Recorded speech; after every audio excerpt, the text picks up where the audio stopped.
Retirement Tips Radio is brought to you by Business RadioX, the voice of business in your community. Currently serving over 25 markets, the Business RadioX network is growing fast. We're teaming up with retired execs and established entrepreneurs to support and celebrate local business leaders. If you'd like to make additional income while making a difference, discover more at brxteam.com. Now, here's your host.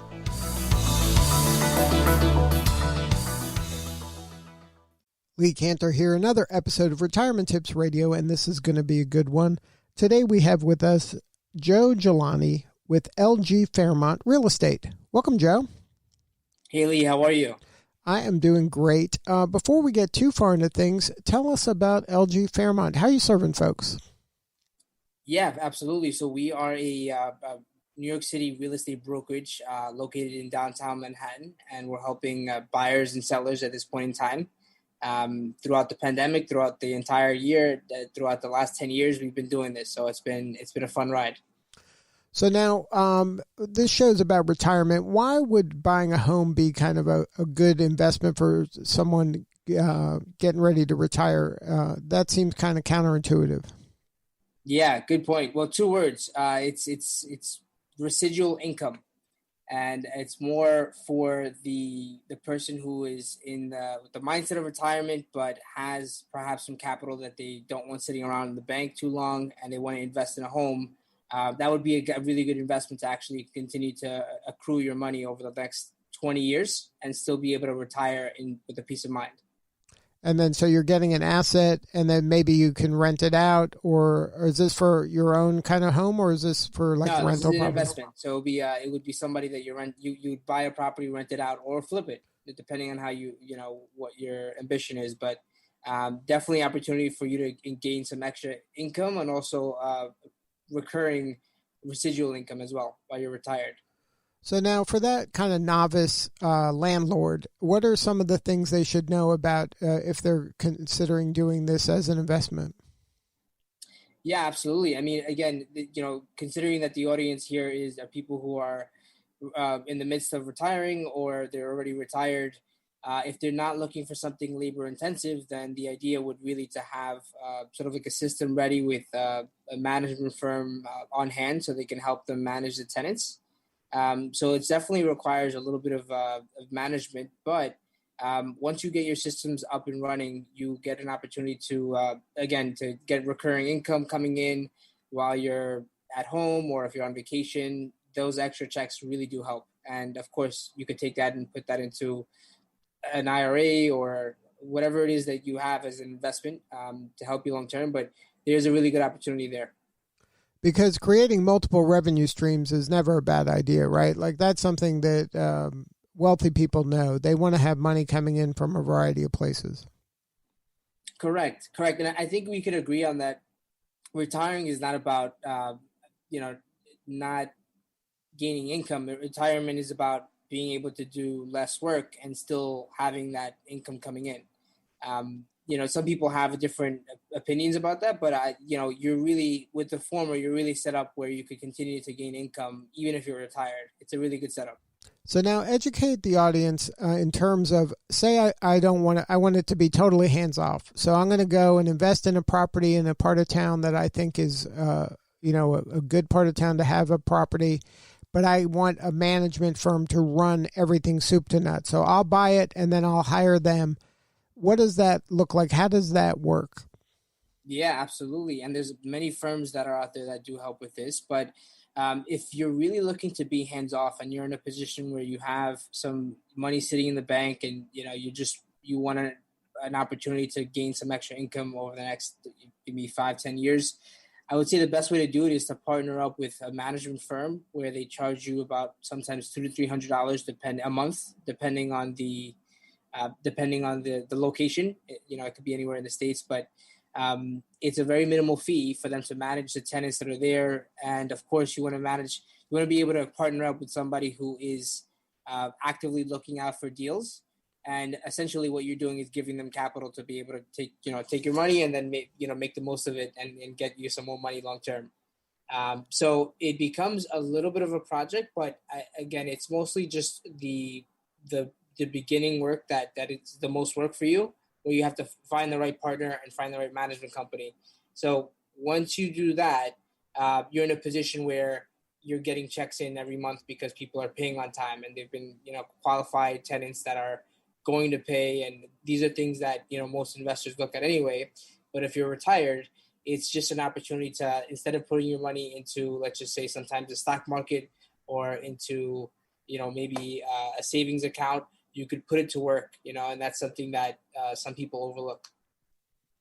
And then when the person is when I hire this management firm, everything becomes their problem, right? I'm just paying them, but are they actually getting the renter in there? Are they kind of getting the phone call if something's broken?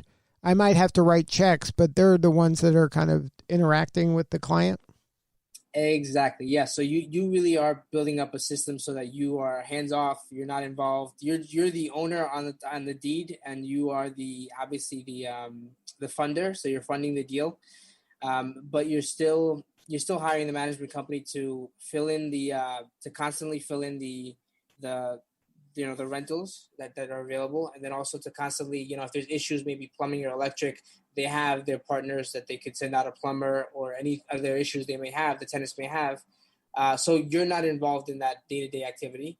You're just at that point, making sure that you have a good relationship with the management company. Maybe once a month you'll check in with them to see what the status is of everything, of the operation, and then at that point you're really hands off. Now, let's talk about buying a house during this pandemic. Is that something that's still going on nowadays? And people have just figured out a way to do it in a safe, maybe I don't physically go there. Maybe it's a Zoom call over their phone or something. Yeah, great point. And there's a lot of everything going on. I mean, I'm based in New York and Manhattan, so there's more so here than ever before. We're definitely trying to do things hands off, and we're doing Zoom meetings for showings. There are still people who are going out there, obviously with masks and gloves, and still getting it done, and still going in there, being social distanced. But however, there's a lot of activity going on, especially right now. Buyers are definitely more interested than ever before, especially first-time home buyers. Um, these are people who eventually will own their home and eventually retire at some point, right? So this could be an investment, a long-term investment. So that's why it's sort of like, it's good to know these things up front and early on about like buying a home for the first time and how it could impact you when you are retired in the next 20 years, let's just say. So there's definitely a lot of activity at the moment. There are people who are buying homes. Again, it differs in the country, but I guess that loan applications have gone up over the last 6 months, and they were higher than they've been in the last 7 years. So there's a lot of activity happening, and especially on the investment side, people are still looking for multifamily, which is where we lead back to our conversation about investing. It's a really good time to take advantage of maybe low rates, or maybe even low prices that are happening at the moment. Now, if I own my own home and I'm thinking about doing this kind of investing, is it possible for me to get like a home equity loan or a line of credit for my house rather than get a mortgage and then leverage that to get this second home? Yes. Yeah, that's a great question. And it's the answer is yes, it's possible. A home equity line of credit. And some people don't know the difference between a home equity line of credit and a mortgage. Of course, a mortgage, when you're buying a home, traditionally if you don't have all the cash on hand, you would leverage a mortgage from an institutional bank or direct lender. And what would happen is that they set you up to be on the loan, whether it's 15 years or 30 years, but the relationship between the consumer and the bank is really one way. You have to pay the bank every month to make your mortgage payment. In a home equity line of credit, what you're doing is that you're borrowing a line of credit against the equity in the home. So if you're buying a home for $900,000 and you're putting down $450,000, the equity in the home is $450,000, right? So it's basically halfway there. And what happens there is that instead of it being a one-way relationship, you could put money in and then take money out consistently as if it was a checking account. And the rates are a lot better than it would be if you were getting a mortgage. So it's a lot more complex, but if you do it correctly, with the right guidance, then you're able to leverage the credit line and also save money on interest and then pay it off quicker, as if you were paying off a credit card. And then you're using the house as kind of the collateral. That is exactly right. The house, the equity in the house, and also as the value goes up, you gain more equity. So then you're increasing your investment at that point, your return on investment. So now, when you're working with a client, can you walk us through what that looks like? Like how much of it is like you just educating the client? Because this is something you do every day, and this is not something that your clients typically do every day. When you say that, you mean, are you saying about the process of finding a home? Or well, you saying... just like if somebody comes to you and says, you know what, I'm thinking about pursuing this, but I don't know what house to buy. I don't know what part of town is the attractive. So you got to kind of educate your client, I would imagine, into the nuts and bolts of this because they're not as educated as you are. I appreciate that. Yeah, I mean, it's mostly, especially if it's specifically an investment property, let's just say a single family home or a condo, a condominium, or maybe a multifamily home. Generally, the public will either go, let's just say it's somebody who lives, it could be North Carolina, and they have a property that they want to pursue. Usually they tend to pursue in towns that they grew up in, or towns that they hear there's a lot of action going on. So they're growing. Maybe there's a convention center being built nearby, or there's a lot of activity happening in the city that they're saying, you know what, I want to look into investing in this city because there's a lot of stuff booming there. So that's when usually I get a call from a client and they say, hey, I'd like to take a look at some properties here. Can you find me some? And we go through the process of how much cash they have on hand, what their financial picture is. And from that point, we go and, I do a little research and I find them some properties, and we take a look at maybe 5-6 properties, and we take a look at the numbers and the return on investment. At that point, they really do make a decision as to what is the best fit. So, I think there's so many different resources for buying a home, especially, at this point in time. So especially with the technology that's out there in the world. So I think it's just a matter of making sure that the numbers make sense, making sure that the rental, you actually do your homework on the rental comparables in the neighborhood, and also the property price comparables. And that's where I'm here from. I come in and I do that homework for you. But if you're looking to do it on your own, then that's something you want to look at. Now, you mentioned you're based in New York, so I would come to you if I'm thinking about a New York home, or is it something that because of your network, you have access to homes around the country? Well, yeah, I do. I do have access to different affiliate broker agents around the country for sure. But I do focus. I'm licensed in New York State, so I do focus in New York primarily. But that doesn't mean that if you live in another state, let's say you live in Florida, North Carolina, or California, I have access to other agents that are affiliates of mine that we refer clients to each other, because there's a lot of people relocating. Especially now, there's a lot of people relocating, and it's good to have, I've helped a client in the past, let's just say the last 5 years. They called me a few weeks ago and asked me, hey, do you know anybody in the California area? Because I'm moving to San Diego, and I do. So I recommended that. And that's a continuation of our relationship. So now if somebody wanted to invest in New York City and they called you, what are some of the first questions you're going to ask? Yeah, I mean, if they're not from New York City and they're looking to invest in New York City, my first question is why New York? Because everybody has different reasons why they want to invest in certain projects, and sometimes it's more emotionally based. Sometimes people grew up in a certain neighborhood. Let's just say New York, they grew up in Brooklyn, and they, I want to give back to my community. I want to create, I want to go develop a new property there. Sometimes it's emotionally based, where they've been there, or sometimes they just know something about the neighborhood statistically, data wise.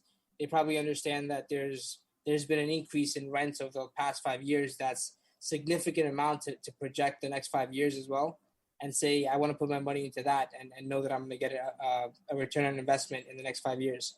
So I really do qualify buyers by asking questions about their financial picture, what their plans are, if they plan on paying all cash or leveraging money from a bank.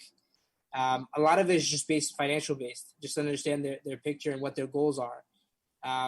because if they're looking to get a certain percentage back over the next 5 to 10 years, and I know that a certain property doesn't get that return, I'm going to advise them not to get that property. Now, if they said, okay, I want to be in Manhattan, a 2-bedroom, 2-bath, something or other, somewhere in Manhattan, like what's the range of pricing that could be? Yeah, so if it's a 2-bedroom, let's just say a condo in Manhattan, I mean, Manhattan's obviously, would say, pricier than Brooklyn in some ways if you're looking at a condo. So if you're looking at a condo, depending on where it is in the city, it can go anywhere from about $900,000 all the way up to like $2 to $3 million, depending if it's uptown or midtown. But it is, it's definitely a steep investment. And then if you were to go to Brooklyn, what would be the range there? For a 2-bedroom condo? Right. Yeah, 2-bedroom condo in Brooklyn would be more around $900,000 to up to 1.2. So it takes at least $900,000 to get into something. In a 2-bedroom, and if you're looking at the already, I don't want to say up and coming, but already established neighborhoods, yes, it's a lot more, because they've been, over the last 20, 30 years, they've already been more established. If you're looking at areas that are not as established or more up and coming, then you're probably looking more at like 600,000, 500,000, depending on the space. But that's more Brooklyn, more like either Brooklyn, like Crown Heights, or Prospect Leffert Gardens, or you're looking at Uptown in Harlem or Washington Heights. That's the options you have. And then from a location standpoint, people want to be close to the subway or some sort of transit. Is that more desirable? Well, the norm, yes. Right now, not so much. It's not as big of a priority, only because now there's a big wave of people who are being pushed to work from home. So now the conversation is more about having outdoor space rather than having to be within proximity of transportation. They don't need to go as much. So right now the conversation is like, hey, can we get some outdoor space, maybe some private roof deck space? That's been more of the priority. So that's why you need an expert like you to know what questions to ask and what's more attractive as the trends change. Yeah, absolutely. I'm happy to help anytime. So if somebody wanted to learn more and have more substantive conversation with you or somebody on your team, what's the website? Yeah, you could go to joegilaninyc.com. So that's JoeGilaninyc.com. Good stuff, Joe. Well, thank you so much for sharing your wisdom today on the show. Lee, thanks for your time. I appreciate it. All right. This is Lee Cantor. We will see you all next time on Retirement Tips Radio.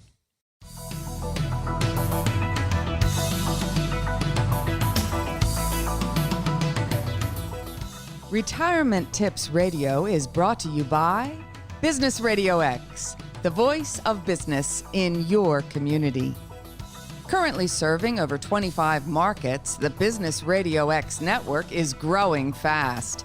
We're teaming up with retired execs and established entrepreneurs to support and celebrate local business leaders. If you'd like to make additional income while making a difference, discover more at brxteam.com.